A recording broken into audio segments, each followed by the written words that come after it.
Karahulens hemmelighed. En dag, mens Mirhas, Dahan og Efe kontrollerede deres teleskoper på rumobservationsstationen, dukkede der en besked op på computerskærmen. Hjælp, jeg nærmer mig begivenhedshorisonten. Dette signal er meget mærkeligt. Det kommer fra et sort hul, men det er umuligt for et sådan signal at komme derfra. Måske er den ikke helt kommet ind i begivenhedshorisonten. Hvis der er nogen derinde, skal vi redde dem. Men vi skal være forsigtige. Sorte huller kan opsluge lys. En forkert beregning kan trække os ind i det sorte hul. Holdet træffer hurtigt en beslutning og gør deres rumskib klar. Dahan kontrollerer motorerne. Motorerne er klar. Ingen kan stoppe os. Vi tager afsted. Mirhas indstiller rumskibets koordinater. Tag det roligt, Dahan. Der er et kæmpe sort hul foran os. Vi skal beregne, hvordan tiden vil ændre sig. Efe undersøger de videnskabelige data om det sorte hul. Se, jo tættere vi kommer på det sorte hul, jo langsommere vil tiden gå for os. Hvis vi ikke laver vores beregninger korrekt, kan der være gået over på jorden, når vi vender tilbage. Da skibet nærmer sig det sorte hul, begynder ting at blive mærkelige. Lyset bøjes, rummet krummer, og stjernerne får mærkelige former. Hvad er det her? Det er som om rummet omkring os bøjer. Dette er et bevis på Einsteins tyngdekraftsteori. Sorte huller bøjer rumtiden. Du har ret. Tyngdekraften er så stærk, at stjernernes gasser bevæger sig i en spiral i den retning. Og holdet sætter farten ned, før de kommer for tæt på begivenhedshorisonten. Lige i det øjeblik ser de en rumkapsel. Da sorte huller ikke reflekterer lys, vil vi have svært ved at se kapslen. Lad os prøve at kigge med det specielle teleskop, vi har udviklet. Hvis vi kommer for tæt på, hvis vi kommer meget, meget tæt på, vil det sorte hul sluge os. Hvorfor? Hvis vi holder os til de beregninger, vi har lavet, vil vi ikke have problemer. Her er rumkapslen, hvorfra signalet kommer, lige foran os. Astro-Taifa-holdet finder sig selv ved siden af begivenhedshorisonten, uden at være klar over det i deres spænding. Til sidst når de kapslen. Da det er meget mørkt, ved de ikke, hvad de skal gøre, men de bekræfter, hvad Efe siger. Vi skal ind i kapslen.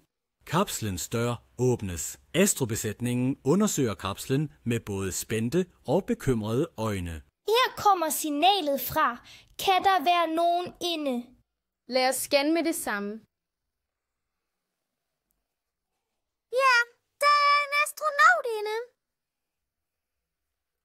Men det er umuligt. Hvis han har været fanget her i lang tid, kan der være gået år for ham, mens der kun er gået minutter for os. Der kan være gået år. Astronauten her, kan du høre os? Vi er Astro-Taifa-holdet. Kald på hjælp! Jeg kan ikke tro, at jeg fik svar. Jeg var ved at miste håbet om at blive reddet. Signalet nåede os, og vi vil ikke vende tilbage uden at finde dig. Tiden går anderledes her. Derfor er det nu tid til at redde dig og os selv. Mirhas, Dahan og Efe brainstormer for at redde kapslen. Begivenhedshorisonten. En genstand, der passerer begivenhedshorisonten, følger en spiralsti ind i tyngdebrøndens indre. I denne situation kan vi udnytte rummets krumning. Ormehul. Super idé.